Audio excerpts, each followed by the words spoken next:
Hi, my name is Kat, and this is a review of the Doctor Who book, The Sleep of Reason, by Martin Day.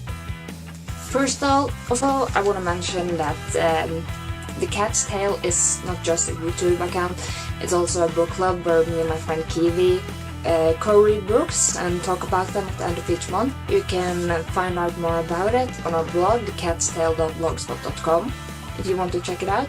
We also have a Goodreads group if you want to join us, which would be super fun, and we would love you if you did that. We would really appreciate it if you headed over to a Goodreads group and maybe joined us. We read a lot of different books. It's often YA. Sometimes it's fantasy, sometimes it's adult, sometimes it's mystery. Often YA, but not limited to YA. So usually we read the same book each month and have a discussion about it at the end of each month. But this month we decided to try something differently, so we had a Doctor Who reading month. So we read one Doctor Who book each, and then we decided to review it separately to try something differently. If you head over to catstalesbookclub.blogspot.com, you can read Kiwi's review of Shada, which is another Doctor Who novel by Douglas Adams. And of course, join us on Goodreads if you want to. So, the book I read was The Sleep of Reason. The Sleep of Reason is a book about the 8th Doctor, which is a Doctor I'm not very familiar with.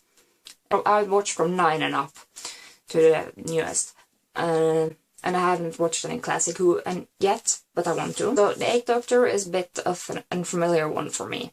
And I wanted to get to know him a bit better, and I was hoping this book might give us an insight into the Doctor's mind a bit more than the series do. That would be really interesting.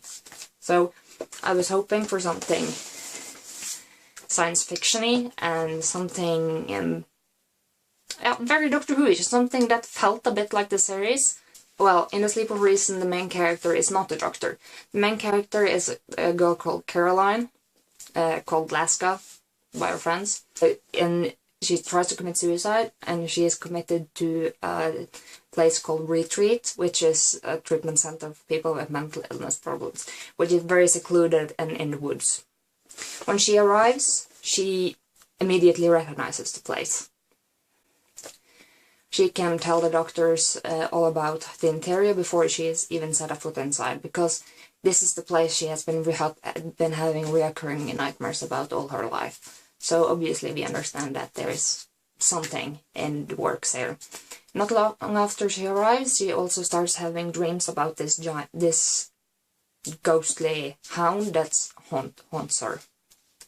When she first arrives, she meets a doctor called John Smith, which of course is the Doctor, and his 2 research assistants, as he calls them, are there to research the history of the place. So he's not her doctor, but he seems very interested in her family history. Honestly, I really don't know what to say about this book, other than that it wasn't memorable at all. I read it 3 weeks ago, and I have a hard time remembering what it was about. I can't remember the monsters. I remember how they solved the problem, which wasn't very Doctor Who-ish, I think. So, to me, this book was a disappointment. I wanted it to be more science fiction-y. I wanted it to be very Doctor Who-ish. I wanted it to be timey-wimey. It wasn't. It felt like just another mental health book, and not a very greatly written one either. The premise of the book is It's like, it's been done before. It's been done before several times, and I thought since this is a Doctor Who book, it would be different, since it would be the Doctor. But since the Doctor had such a minuscule part in the novel, it didn't really hit home for me.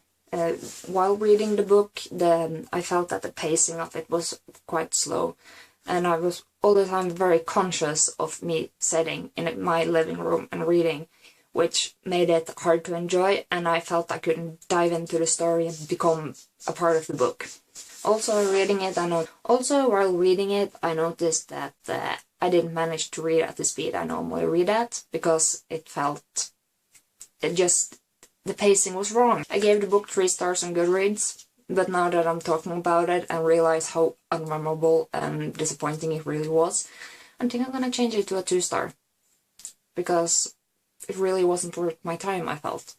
I want to read more Doctor Who books, but I think I'm gonna do a bit more research the next time and figure out if the Doctor is actually like the main character, or at least an important character, because I felt like the Doctor was not important, but he was just an afterthought to a history about a girl with mental health problems, which was not what I was wanting. It would have been a nice addition to a Doctor Who story, but this was the Doctor being an addition to a mental health story, and it felt wrong. So it gave it 3 stars. I will probably change it to a 2-star, and yeah, I won't be reading this book again. And if you want to read with us, head over to Goodreads or a blog. I will link it down below.